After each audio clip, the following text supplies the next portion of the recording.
জীবনে পিছিয়ে পড়া নয়, থেমে যাওয়া সবচেয়ে বড় পরাজয়। স্বপ্ন তারা পূরণ করে যারা স্বপ্নকে বাস্তব করতে সাহস করে। একটি নতুন দিন মানে নতুন সুযোগ, তাকে কাজে লাগাও। নিজেকে বদলাও, পৃথিবী আপনিই বদলে যাবে। পরিশ্রম কখনো ব্যর্থ হয় না, এর ফল একদিন আসবেই। সমস্যা নয়, সমাধানের পথ খুঁজে নেওয়াটাই বুদ্ধিমানের কাজ। যতবারই পড়ে যাও তার চেয়ে একবার বেশি উঠে দাঁড়াও। যে নিজের উপর বিশ্বাস রাখে তার সামনে কোনো কিছুই অসম্ভব নয়। যেখানে কষ্ট সেখানেই গড়তে পারো শক্তির পথ। ভয়কে জয় করো, সফলতা তোমার অপেক্ষায় আছে। উক্তি: জীবনে পিছিয়ে পড়া নয়, থেমে যাওয়া সবচেয়ে বড় পরাজয়। ব্যাখ্যা: জীবনের পথে সবাই কখনো না কখনো পিছিয়ে পড়ে, এটা স্বাভাবিক। কেউ পরীক্ষায় ফেল করে, কেউ ব্যবসায় লস খায়, কেউ সম্পর্ক ভেঙে যায়। কিন্তু এগুলোই জীবনের শেষ নয়। মানুষ যতদিন চেষ্টা করে, এগিয়ে যাওয়ার আশা রাখে, ততদিন সে হার মানে না।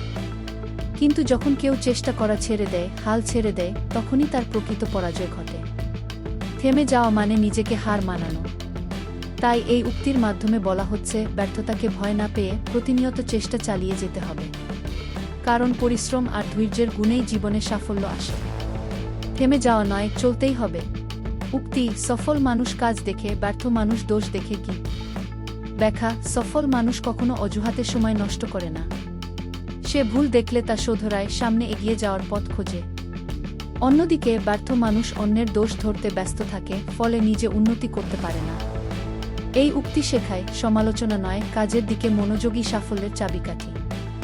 উক্তি: মুখে নয়, কাজে প্রমাণ করো তুমি কে। কি ব্যাখ্যা: বড় বড় কথা বলা সহজ, কিন্তু বাস্তবে কিছু করে দেখানোই কঠিন। এই উক্তি আমাদের উৎসাহ দেয় নিজের কাজ দিয়ে নিজের পরিচয় গড়তে, যাতে অন্যরা তোমাকে তোমার সাফল্য দিয়ে চেনে, কথাই নয়। উক্তি: যেখানে ভয় সেখানেই জয়ের শুরু। ব্যাখ্যা: আমরা যেসব কাজে ভয় পাই সেগুলোই আমাদের বড় সুযোগ এনে দেয়। ভয়কে জয় করতে পারলে সাফল্য ধরা দেয়। তাই ভয় পেলেই পেছাতে নয়, সেখানে সাহস নিয়ে এগিয়ে যেতে হবে। উক্তি: প্রতিদিন একটু একটু করে উন্নতি করাই বড় সাফল্য। ব্যাখ্যা: হঠাৎ করে কেউ বড় কিছু হয় না। প্রতিদিন ছোট ছোট চেষ্টাগুলো মিলেই একদিন বড় সাফল্যে পরিণত হয়। তাই ধৈর্য ধরে নিয়মিত কাজ করলেই জীবনে পরিবর্তন আসে।